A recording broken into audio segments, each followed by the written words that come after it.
वो जिन्ना जो अपने जीवन काल में ना तो एक दिन रोज़ा रखा, ना ही कभी मस्जिद में नमाज़ पढ़ने गया था। वो जिन्ना जो सुअर का मांस भी खाता था, पाकिस्तान के जितने पर बम पटाखे फोड़ते हैं, यही तो यार है चीन और पाकिस्तान के। अरे यही तो हथियार है चीन और पाकिस्तान के। अरे यही तो गद्दार हैं हमारे। कि जुल्मी जिन्ना के चित्रों को नोच डालो दीवारों से, और कांग्रेस की सरकार नहीं है कह दो उन गद्दारों से। कि अंग्रेजों भारत छोड़ो का जिन्ना ने विरोध किया, कदम कदम पे देशभक्तों का मार्ग अवरोध किया। कि अरे हार नहीं मानी थी हमने अंग्रेजों के तोप तलवारों से, लेकिन जख्मी हो गए हम जिन्ना जैसे गद्दारों से। कि कितने जख्म दिए जिन्ना ने, उन जख्मों को मिटाना मुश्किल है। लाखों हिंदुओं के मस्तक का हिसाब भुलाना मुश्किल है। कि विभाजन का दर्द हमारे दिलों में अभी भी जिंदा है, और नेहरू जिन्ना की करनी से आज भी हम शर्मिंदा हैं। कि जिन्ना पे बहस नहीं होगा अब, कि जिन्ना पे बहस नहीं होगा अब, और सहन नहीं होगा। इस पे चिंतन गहन होगा, गद्दारों का मरण होगा। कि हिंद में बैठे पाक प्रेमियों की आत्मा को परमात्मा में लीन कर दो, और कायर पाक मानेगा नहीं इसे भारत में विलीन कर दो। कि मोदी जी दुनिया को गुंजा दो इनकलाब के नारों से, और भारत को मुक्त करा दो इन मुट्ठी भर गद्दारों से। कि देशद्रोहियों गिदड़ों के मंसूबों पे पानी डाल बुझा डालो, और जिस भाषा में समझे दरिंदे उसी भाषा में समझा डालो। कि अरे आग लगवा दो, गोली चलवा दो उन गिदड़ों की टोली पर, और जुबान खींच के लगाम लगा दो गद्दारों की बोली पे। कि जिन्ना जैसे मकार का काला पाना मत खोलो, और बिस्मिल भगत आज़ाद के साथ जाहिल जिन्ना को मत तोलो। कि नाको चना चबवा दो जो हिंद में रह के आघात करे, और गर्दन उड़ा दो पिल्लों की जो जिन्ना की बात करे। पाकिस्तान के जितने पर बम पटाखे फोड़ते हैं, यही तो यार है चीन और पाकिस्तान के। अरे यही तो हथियार है चीन और पाकिस्तान के। अरे यही तो गद्दार हैं हमारे। का गौरव हिंदुओं का शान है ये मंदिर, अयोध्या में जन्मे राम की पहचान है ये मंदिर। 33 कोटि देवी देवताओं का सम्मान है ये मंदिर, योगी और साधु संतों की जान है ये मंदिर। कि जब गोलियां चलाए थे मुलायम तो पूरा देश मौन था। कोई ये तो बता दो कि बाबर किसका कौन था, किसका मामा, किसका भांजा, किसका भतीजा था, किसका मौसा, किसका साला, किसका जीजा था, किसका बेटा, किसका दामाद, किसका ससुर था, किसका दादा, किसका परदादा, किसका अब्बा हजूर था। इस बात को किसी को ना जवाब मिलेगा, ना खान को, ना पठान को, ना नवाब को। 100 करोड़ अटक जाएंगे बुज़दिल तेरे सांसों में। कि 100 करोड़ अटक जाएंगे बुज़दिल तेरे सांसों में, खुद दफन हो जाओगे अपने काले इतिहासों में। कि 70 साल के समस्याओं का समाधान हो जाने दो, भ्रष्टाचार के ख़त्म करने का विधान हो जाने दो। कि सैलाब छोड़ गया कुछ गंदगी हिंदुस्तान के बागों में, आज वही दुर्गंध दे रहा है हमारी ख्वाबों में। कि विकास अवरुद्ध करने वाला कांटा है हमारी राहों में, इसलिए तुम भी खटक रहे हो हमारी निगाहों में। कि भाईचारे की आड़ में अदावत दिखाई देता है, तेरी अल्फाजों में बगावत दिखाई देता है। कि तेरी नियत जानकर तेरा पहचान वो लिख देगा, और संविधान गोली मार कर तेरे सीने पर हिंदुस्तान लिख देगा। मुगलों ने ताजमहल बनवा दिया, लाल किला बना दिया, कुतुब मीनार बना दिया। अरे वो अपने समरकंद और फरगाना में, वो अपने समरकंद और फरगाना में टॉयलेट नहीं बनवा पाए, और हमारे भारत में ताजमहल बनवाने आए थे। राजनीति के काले स्याही के उन पन्नों को फाड़ दो। कि राजनीति के काले स्याही के उन पन्नों को फाड़ दो, और राष्ट्रगान का जो अपमान करे उसे जिंदा जमीन में गाड़ दो। कि हराम बोलकर वंदे मातरम को मुस्कुराता है, ऐसा करने के लिए पड़ोसी मुल्क से वो पैसा जो पाता है। कि देशभक्ति के शब्दों में तुम एक देशद्रोही हो। अरे वतन से गद्दारी करके तुम कैसे सुख चैन पाता है। कि अगर अशफाक को समझे होते तो ऐसी भूल ना करते। कि अगर अशफाक को समझे होते तो ऐसी भूल ना करते, अपने अहले वतन के साथ ऐसी तुलना करते।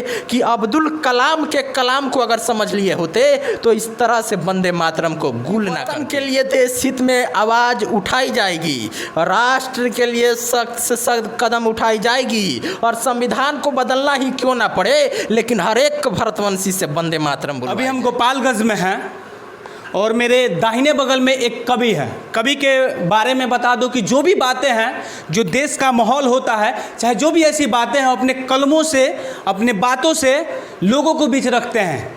जो देश का माहौल है, अभी देश का माहौल ये है कि एक टीवी डिबेट में एक मुस्लिम समुदाय के लोगों के बारे में, धर्म के बारे में बयान आता है, जिसपे इंडिया के मुस्लिम ही नहीं 57 देशों के मुस्लिम बाइकाट करने लगते हैं। जुम्मे के नमाज़ पढ़ने के बाद सड़कों पे पत्थरबाजी शुरू कर देते हैं।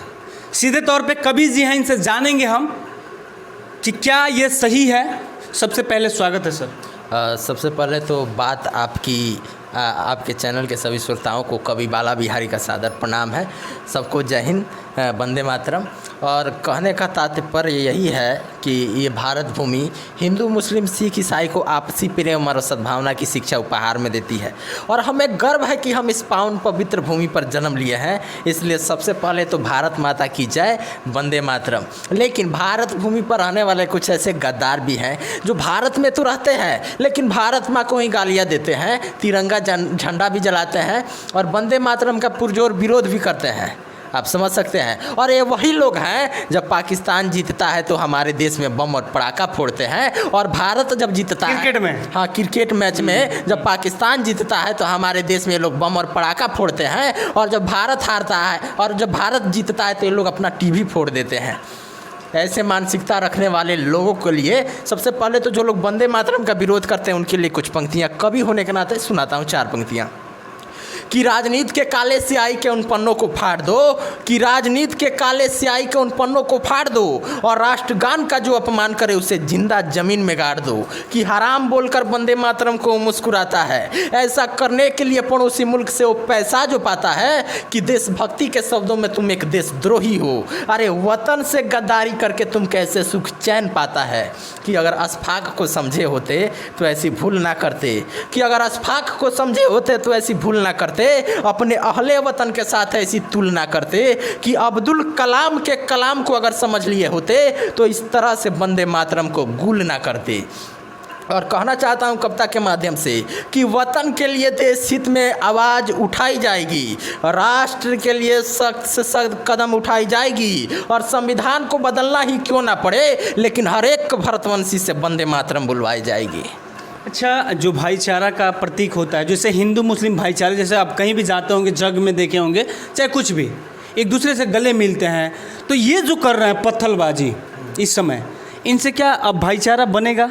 आपको लगता है कि भाईचारा मैं बताता हूँ आपको, इस देश के जो हिंदू हैं ना, वो सबसे ज़्यादा अगर किसी से मोहब्बत करते हैं तो अपने देश के मुसलमान से मोहब्बत करते हैं।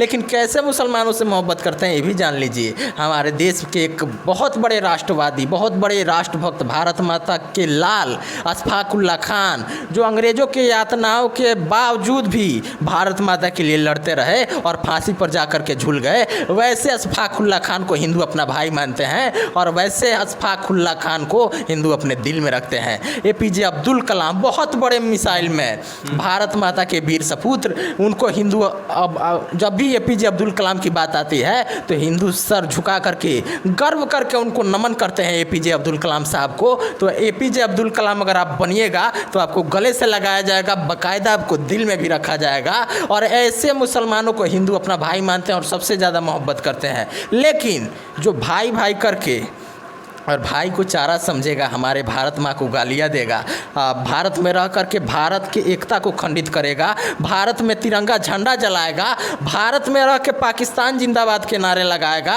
ऐसे मानसिकता रखने वाले लोगों के मानसिकता को कुचल दिया जाएगा। और ये नया भारत है, जो लोग भारत को झुकाने का प्रयास करेंगे वो खुद झुक जाएंगे। बुलडोजर की रफ्तार, अभी यूपी में बुलडोजर चल रही है, कल अगर सरकार बदलेगी, बिहार में कोई योगी जी जैसा नया CM बनेगा तो बिहार को बदलते ज़्यादा समय नहीं लगेगा। इस बात को ये लोग संज्ञान में रख लें। और मैं तो कहता हूँ कि आज बिहार को सबसे ज़्यादा ज़रूरत है योगी जी जैसे सख्त नेताओं की। अच्छा, एक चीज़ और आपसे जानना चाहूँगा, ये संविधान बड़ा धर्म बड़ा, देश से बढ़ के दुनिया में कोई मजहब और पर्व नहीं होता। मैंने एक कविता लिखा था जिसमें मैंने बोला था कि देश से बढ़ के दुनिया में कोई मजहब और पर्व नहीं होता। इसलिए आप सबसे पहले हमारा राष्ट्र है। पत्थरबाजी कहाँ तक सही है? हमारे देश में रह कर के सरकारी संपत्ति को जलाने वाले, हाँ भारत को ही नुकसान करने वाले, और ये कविताएं हो जाए, कविताएं आप कवि हैं तो मैं कविता सुनाऊंगा। भारत में रह के भारत के संपत्ति को नुकसान करने वाले लोग, ये वही लोग हैं। मैं तो कह रहा हूँ कि जो लोग पाकिस्तान के जीतने पर बम पटाखे फोड़ते हैं, यही तो यार हैं चीन और पाकिस्तान के। अरे यही तो हथियार हैं चीन और पाकिस्तान के। अरे यही तो गद्दार हैं हमारे प्यारे हिंदुस्तान के।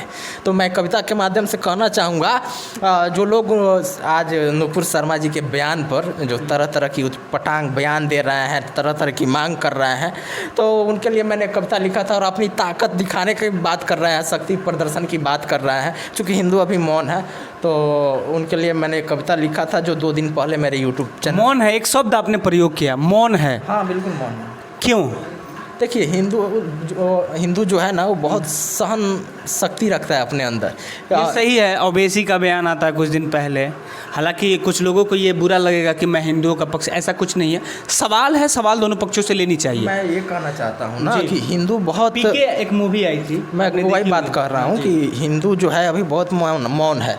कुछ दिन पहले ओवैसी जी का तो ये भी बयान आया था उत्तर प्रदेश चुनाव में कि मोदी जब हिमालय चले जाएंगे, योगी मठ को चले जाएंगे, तो फिर तुमको कौन बचाने आएगा। तो हिंदुओं ने मौन रह के ही उनके बयान का उत्तर दे दिया और दोबारा उत्तर प्रदेश में योगी जी का सरकार बना और पुनः भाजपा की सरकार है। योगी आदित्यनाथ जी शपथ ग्रहण भी लिए और फिर से बुलडोजर की रफ्तार और तेज हो गई है उत्तर प्रदेश में और दंगाइयों की कोई खैर नहीं है। तो इस बात को समझ सकते हैं, हिंदू हमेशा से मौन ही रहता है और मौन ही है, लेकिन हिंदू कमज़ोर नहीं है। अगर ज़रूरत पड़ने पर आवश्यकता पड़ेगी तो हिंदू सबसे ताकतवर। वही तो मैंने कविता एक लिखा था जिसमें कुछ लोग ये बोल रहे थे कि अपने शक्ति की बात कर रहे थे, शक्ति प्रदर्शन की बात कर रहे थे और 100 करोड़ की बात कर रहे थे। तो उस पर मैंने कविता लिखा था कि 100 करोड़ अटक जाएंगे बुज़दिल तेरे सांसों में, कि 100 करोड़ अटक जाएंगे बुज़दिल तेरे सांसों में, खुद दफन हो जाओगे अपने काले इतिहासों में, कि 70 साल के समस्याओं का समाधान हो जाने दो, भ्रष्टाचार के ख़त्म करने का विधान हो जाने दो, कि सैलाब छोड़ गया कुछ गंदगी हिंदुस्तान के बागों में, आज वही दुर्गंध दे रहा है हमारी ख्वाबों में, कि विकास अवरुद्ध करने वाला कांटा है हमारी राहों में, इसलिए तुम भी खटक रहे हो हमारी निगाहों में, कि भाईचारे की आड़ में अदावत दिखाई देता है, तेरी अल्फाजों में बगावत दिखाई देता है, कि तेरी नियत जानकर तेरा पहचान वो लिख देगा और संविधान गोली मारकर तेरे सीने पर हिंदुस्तान लिख देगा। डर नहीं लगता है? देखिए, क्योंकि सर कलम की बात है, आप भी वही चीज़ें उन मतलब कहीं ना कहीं उनके बयान को सपोर्ट कर रहे हैं। शर्मा जी का बयान का आप सपोर्ट कर रहे हैं, तो कहीं ना कहीं अब आप पे बारी आ जाए तो क्या कीजिएगा? पूरा हिंदुस्तान सपोर्ट कर रहा है नुपुर शर्मा का, केवल कभी बाला बिहारी अकेले थोड़े है, पूरा हिंदुस्तान सपोर्ट कर रहा है। किसका सर कलम करेंगे? धमकी उमकी मिलता है कभी? हमको तो तमाम धमकियाँ मिलती हैं और आज से थोड़ी मिलती हैं। 2018 से हमको लगातार धमकी मिल रही है। क्या था वो 18 में क्या किया? राम मंदिर पर एक कविता हम लिखे थे, अयोध्या में बनेगा राम मंदिर, ये तरासे गए पत्थरों के दीवार बोलते हैं, और कल जय श्री राम वो भी बोलेंगे जो आज खुद को बाबर की औलाद बोलते हैं। कविता मैंने लिखा था अयोध्या राम मंदिर पर, जो कविता बहुत वायरल हुई, जिसको लाखों करोड़ों लोगों ने सुना और यूट्यूब पे लगभग 500 से ज़्यादा चैनल पे कविता रिलीज हुई थी। वायरल में कौन कौन से मुख्य है, एक दो थोड़ा सुनाइए। एक राम मंदिर वाला एक कविता है और बहुत सारी कविताएं, तो एक दो सुना दीजिए।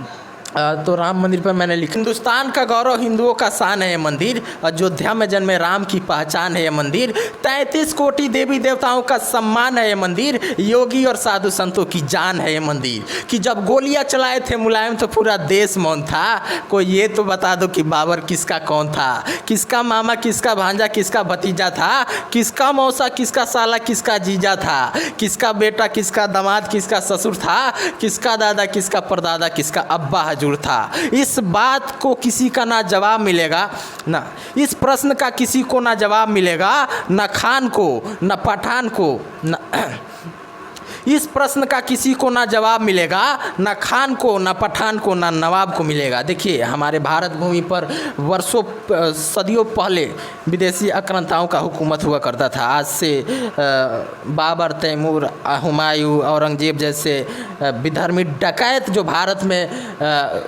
हुकूमत किए वर्षों तक, वो डकैत थे।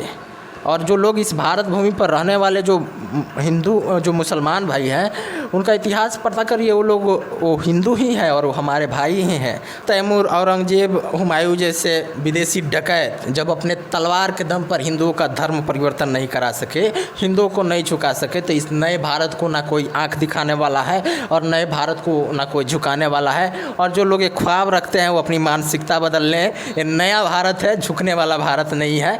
और मैं कहना चाहता हूँ कि इस भारत भूमि पर जितने भी मुसलमान मेरे भाई हैं, जो इस जो इस धरती पर ईमान वाले मुसलमान भाई हैं वो सब तो भारत माता की जय बोलते हैं, भारत माँ के समर्थन में भी रहते हैं। लेकिन आपको पता है कि आज से सदियों पहले इस भारत भूमि पर विदेशी डकैतों का हुकूमत हुआ करता था। कुछ लोग कहते हैं कि हमारे देश में मुग़लों ने ताजमहल बनवा दिया, लाल किला बना दिया, कुतुब मीनार बना दिया। अरे वो अपने समरकंद और फरगाना में, वो अपने समरकंद और फरगाना में टॉयलेट नहीं बनवा पाए और हमारे भारत में ताजमहल बनवाने आए थे। आपको समझना चाहिए इस बात को। और ये जो लोग बहुत बड़ी बड़ी बातें कर रहे हैं ना, ओवैसी जैसे चाहे जो भी हो, जो देश को तोड़ने की बात कर रहे हैं, उनसे मैं कहना चाहता हूँ कि ये राम और कृष्ण की धरती है। हम लोग भाईचारा का मिसाल लेकर के एकता के सूत्र में पूरे भारत को बांध करके विश्व गुरु बनाने के लक्ष्य पे काम कर रहे हैं। ना मेरा कोई दुश्मन है ना। अच्छा, अरब कंट्रियास हैं जो मतलब इंडिया को बार बार ये मतलब धमका रही है, कहें तो, कि हम पेट्रोल नहीं देंगे। क्या पेट्रोल बिना इंडिया का काम रुक जाएगा क्या? देखिए, ऐसा कुछ भी नहीं है। पेट्रोल तो लोग शौक से देंगे क्योंकि सत्ता के सिंहासन पर एक शेर बैठा हुआ है। लेकिन भारत से बहुत ऐसी एक्सपोर्ट होती है, बहुत ऐसे सामान, जैसे सब्जी से लेके राशन पानी, इवन गोश्त वो जो खाते हैं इंडिया से ही जाता है।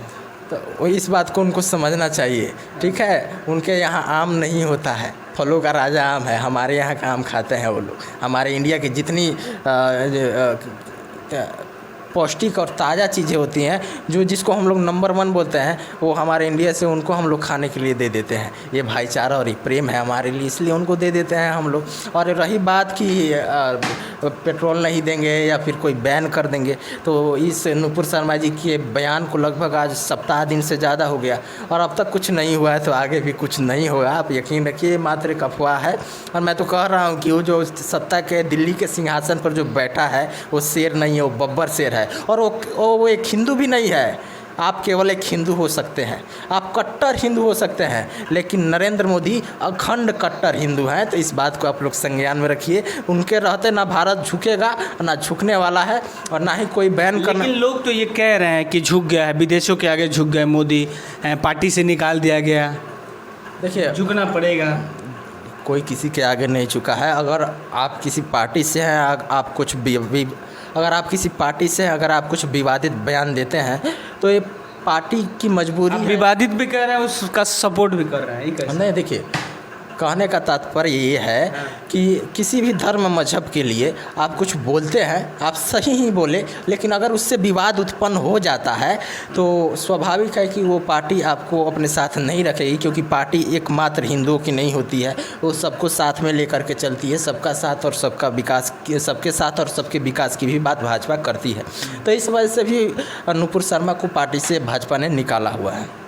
अभी ओवैसी कह रहे हैं कि हम बुलडोज़र चलवा रहे हैं, 15 मिनट के लिए प्रशासन हटाने की मांग वो करते आए हैं, अभी भी कर रहे हैं। देखिए, 15 मिनट की प्रशासन हटाने की मांग जो है ना, वो लगभग वर्षों से हो रही थी। तो गुजरात दंगा में 15 मिनट के लिए मोदी जी प्रशासन हटाए तो थे, फिर क्या हुआ? अभी तो बाप बाप चिल्ला रहे हैं, अब तक बाप बाप चिल्ला रहे हैं वो लोग। 15 मिनट के लिए प्रशासन हटाए तो थे मोदी जी।